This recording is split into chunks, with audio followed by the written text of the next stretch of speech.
Hello, my name is Benjamin Hart. I'm an American attorney and the managing director of Integrity Legal here in Bangkok, Thailand.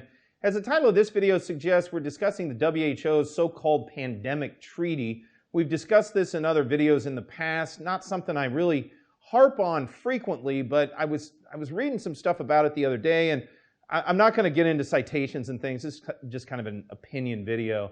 But, I was reading some things about this, and apparently under its present draft form, if promulgated, we would, the result would be you would see a situation where a sort of supranational body, so a sort of body above the nations, would be created, and those that sign on to it, if a pandemic, quote unquote, arises in the future, and again, definition of which can be very fluid, as we've discussed, was a little bit fluid when this whole thing started some years back, and then when they decided to call monkeypox a pandemic, and like a majority of the board didn't agree with it, but they went ahead and did it anyway. I thought that was strange, and I did a video on that.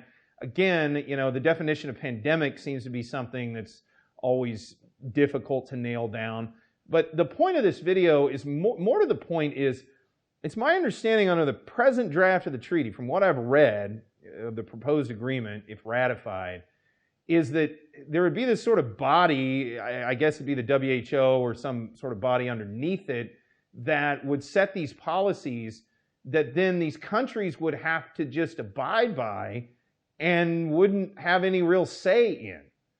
And that leads me to the question, well, then what is this? I mean, it looks to me like colonization by another name, and as a naturalized Thai person and somebody who's quite proud of Thai history, that's pretty creepy to me when I consider the fact that, Thailand, one of the really amazing things about Thai history is how they managed to avoid and evade becoming a colony when the colonial powers were out here trying to make everything that they came across into a colony. And then, still had to sort of bob and weave and things into the 20th century and get through the Cold War and all of this. And unfortunately, I'm not going to go too deep here, but yeah, I definitely think public health policy is important. But I'm not understanding the need. I don't see why, I feel like Thai public health figures can deal with this. They don't need a body above them that is beyond reproach, that they can't, that they have to abide by, that they can't override.